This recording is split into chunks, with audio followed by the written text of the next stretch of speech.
Craig and Tim clips. Let's get on to the topic of the day. Roll Tim's music. Okay, hooray! It's time for the topic of the day. Adam with his earmuffs and no pants. Always have to cut stuff out of the show. Earmuffs, no pants. No pants with Like, that's double funny. Maybe he'll send us a picture. You could create your own picture. You have enough pictures of Adam, and you know how to work with all those pictures, and you have to edit them. You don't need him to Adam, send I you won't a do it. I picture. won't do it. Do it. If So- people ask for it, you have to do it. Someone please ask for that. Earmuffs, no pants, Adam. Okay, so our topic of the day today, Tim, is introvert, extrovert, and ambivert. Oh, yeah. So you brought up this topic this week. So if anybody's bored of this is your fault. So, backstory, we had this whole conversation about Yeah. what you said you were. Yeah, and you and don't then- believe me. And then I never said I didn't believe you, Okay. and what I thought I was. But not only are you, by the way, ambivert is a cross between kind of half and half, right? Yeah, Introvert, of course, we know what that is, extrovert, and then ambivert is kind of a is combination. both. So not only what are you, but why do we become this? Is it environmental? Do we learn this over time? And can it be changed? Yeah. Yeah. So those are the questions. So let's start with you. Explain to the viewer what you explained to me, Yeah. which surprised me about your personality. And if we have anybody that knows me watching, they're probably going to get surprised by it too. Right. I am what I, by my definition, would technically call an extrovert. An extrovert? Sorry, introvert. Thank you. I don't even know what it's called. The reason why I would go by an introvert, which the ambivert thing kind of like throws me here now, though. The reason why I would go as an introvert is because, by my definition, an introvert loses energy by socializing, and an extrovert gains energy by socializing. Right. So I don't look at it from a point of view of an introvert doesn't want to socialize, Right. or an introvert doesn't want to go out. Yeah. I go it based on an introvert finds it very exhausting. Right. So you go to a party with 100 people and you spend 3 hours there. You might have a good time, but at the end of the night, you come home and you're completely Just exhausted. done. Yeah. Yeah. So And by that definition, you term yourself an introvert. an introvert. Yeah. So what do you call yourself? Well, first of all, let's go back. So you told Okay. me that you were an introvert, but did you say trained yourself Yeah. to become an extrovert or have extrovert tendencies? Whereas you Correct. go out of your way to talk to people, you engage in conversation, et cetera, et cetera. And that's true, correct? It's what you told me is right. So what I've done, when I was much younger, I was very, very much an introvert. when you're Like Bowling. just a when young you're bowler. bowling and 7 or 8 years old, That's right. dominating the bowling world. You can, it's not really an introvert per se, but you can say like shy, like not really outgoing. These are things that I remember myself as. Yeah. And I do remember like this light bulb that went off in my head that said to myself, and it happened probably around grade 6 or 7. Yeah. Where it was just like, I'm not going to get hurt by just going and doing something. Yeah. Like something's not. And you know what? I like sometimes I felt scared, and sometimes I did things were stupid and people would make fun of them, that type of thing. But you get stronger over time. You can attack things more. The rejection therapy, for instance, that I learned even just a few years ago has helped me even more so get out of my shell and go out and talk to people. If you go anywhere with my wife, anywhere. Yeah. With my wife. And I can attest to this. Yeah. This just happened on Friday night. You will meet somebody new. Right. Anywhere. Yeah. We were walking to the John Christ comedy show. Me, my wife, and 2 other couples. So there's 6 of us already together walking in a group. And I look back and Lorraine's talking to 2 other people that aren't in our group and just talking about the show that we're going to. And these people didn't know who John Christ was. I think they bought the tickets as a whim to go and see a comedy show and that kind of thing. And all of a sudden she's just talking to them. Yeah. And getting to know who they are. And not learn it more about her personality, because at the end of the night she'd be an extrovert because she comes home and she's wound up and she's talking whatever, and she's got more energy because she's interacted with a bunch of people that night. Yeah. Whereas you'll just be like, oh, now I'm tired. Time to watch some highlights and I'm exhausted. Have a cold shower. Some Brooklyn Nine-Nine right now. Yeah. Yeah. So for me, I would term, and you didn't believe me, but I would term myself an ambivert. Yeah. Depending on the how I'm feeling, I'm very outgoing sometimes. And there are some times where it's just like, how do I get out of this crowd? How do I get out of this building? And I'll plan it in my head without seeing anyone, talking to anybody, and then just exiting so I can get to my vehicle and I can go home. So for you, that's more of a preference, right?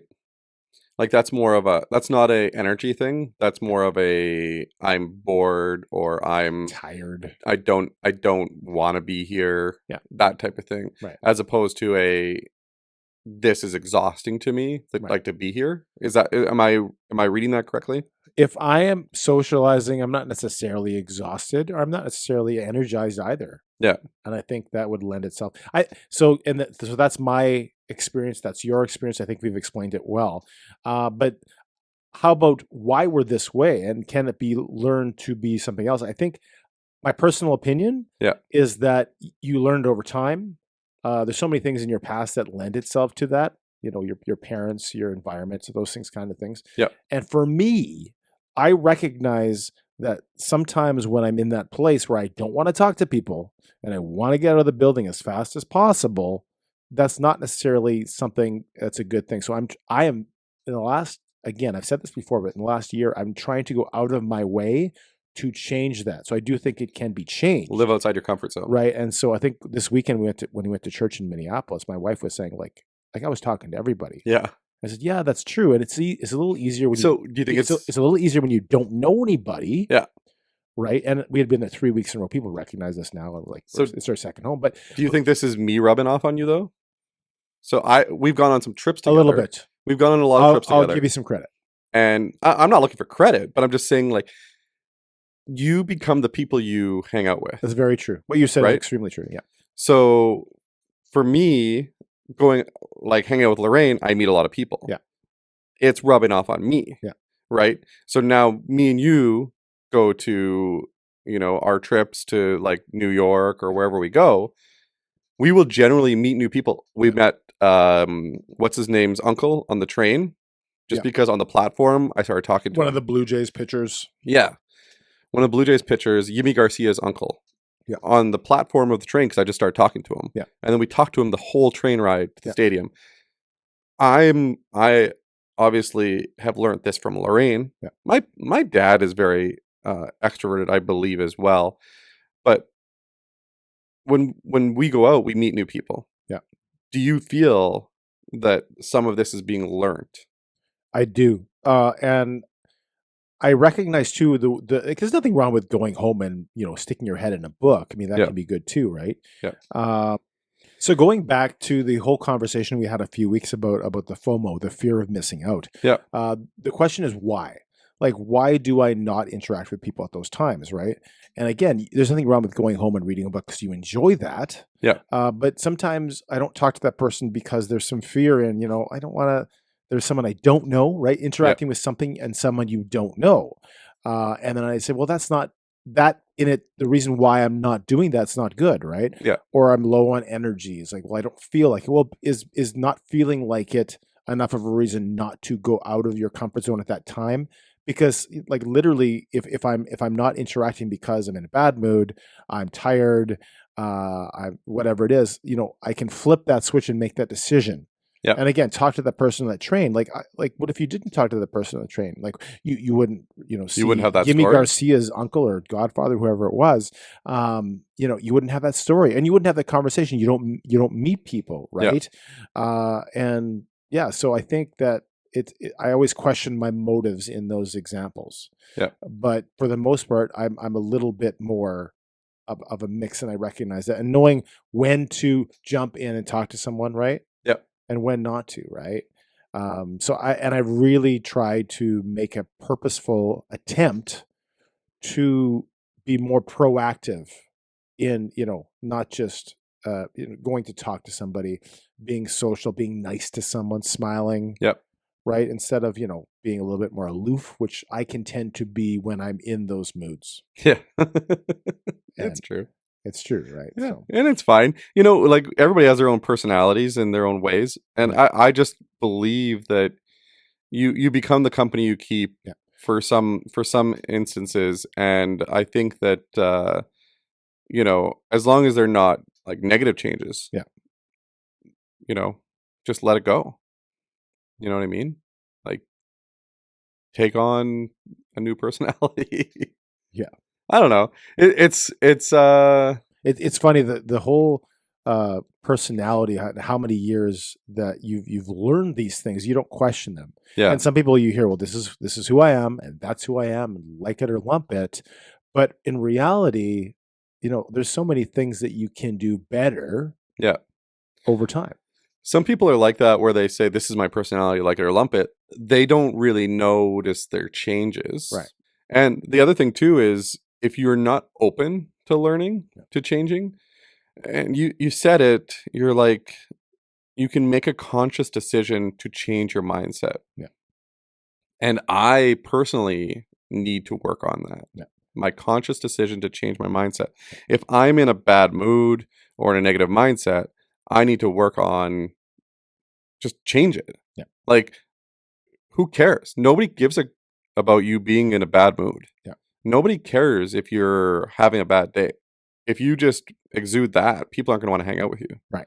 So you've got to change it if you want to hang out with people. Now, if you don't want to hang out with people, if you want to be a true introvert and not use any of your energy, if you want to use no energy, stay at home, sit at home, watch TV, play video games, and honestly not socialize whatsoever, all to them. They can do whatever they want.